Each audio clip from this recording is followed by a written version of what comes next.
But why would you think somebody who's willing to lie about the election results in Pennsylvania is going to restore integrity in the Justice Department the way that you are calling for? Yeah, Jake, I mean, look at what's happened under the Biden administration. We have people in these offices who have chosen to go after American citizens, who have chosen to weaponize the justice system in a number of ways.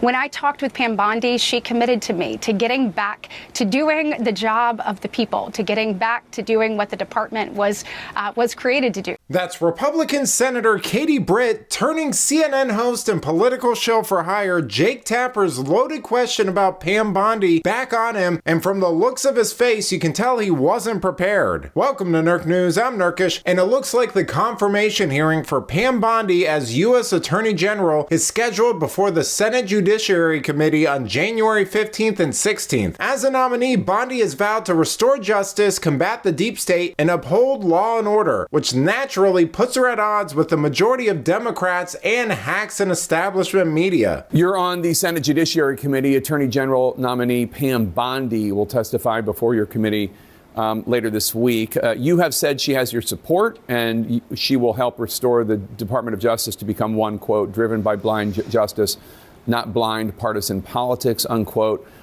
We should note, as a member of Trump's legal team in 2020, she falsely claimed that Trump had won Pennsylvania, which he had not.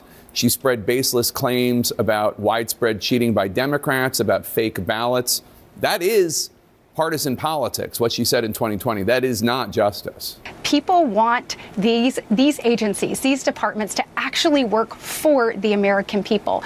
Pam is committed to that. I think you will see that. What President Trump has done is he has selected people who are willing to not move as business as usual, but yet are ready for action. They understand his vision for the nation. They understand the mandate that was given on November 5th, and they understand that time for talk is gone and time for results and action is now.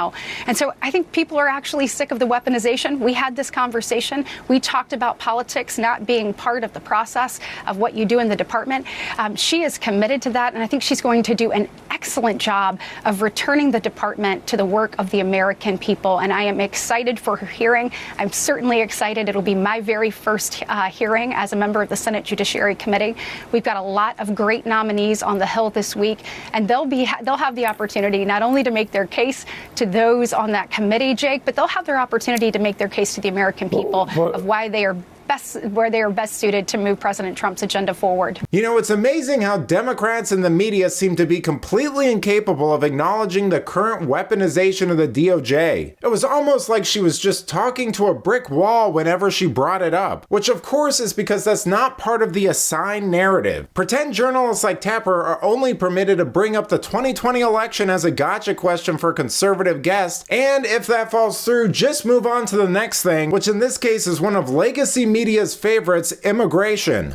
Let's turn to Congress right now. The Senate voted this week to advance your legislation, the Laken-Riley Act, which would require federal authorities to detain undocumented immigrants who have been charged with, arrested for, or convicted of burglary, theft, or shoplifting. I'm sure there is wide consensus approval for deporting violent undocumented immigrants 100%. But what I've heard concerns expressed about is indefinitely detaining those who are merely suspected of committing nonviolent crimes, not formally charged. Is that not a concern? Jake, there's been no more litigated issue over the last 4 years than President Biden and Vice President Harris's open border policies. It is my belief that the American people entered a verdict on that on November 5th, saying we are ready for secure borders. We want our streets and our communities to be safe and secure. And if you look at this, we have 11 million illegal immigrants in this nation. Of that, 7.8 million of those are actually in removal proceedings. Of the 7.8 that are in removal proceedings, Jake, 1.4 million of those have been given final orders of removal, meaning they have been given due process, and we have said it is time for you to leave. My question is, I've heard a number of things about the number of migrants that this would affect. I think more recently was said. My question is, I wonder how many of those who have created theft-related crimes have already been given their final orders of removal. I've asked for those answers and certainly look forward to them.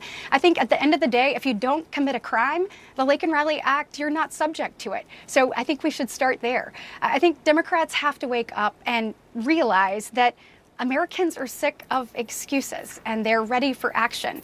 And as long as you don't commit a crime, this doesn't apply to you. It's hilarious to see Tapper realize that he underestimated Britt in real time here. He wasn't prepared for her to know any of those numbers and was clearly hoping that she would go on the defense by attacking his straw man and defending the concept of due process for illegals charged with crimes. Thankfully though, Britt didn't take the bait, and she didn't even adopt his progressive terminology by calling them undocumented migrants, which frankly is the way more politicians need to deal with dishonest members of the media. But let me know what you think. How do you feel about the upcoming Trump confirmations, and are there any people you're concerned about or think won't get through? Let me know in the comments, and if you enjoyed this video, please give it a like and subscribe to the channel. That stuff really does help us out. Until then, this has been Nerk News. Thanks for watching. Bye!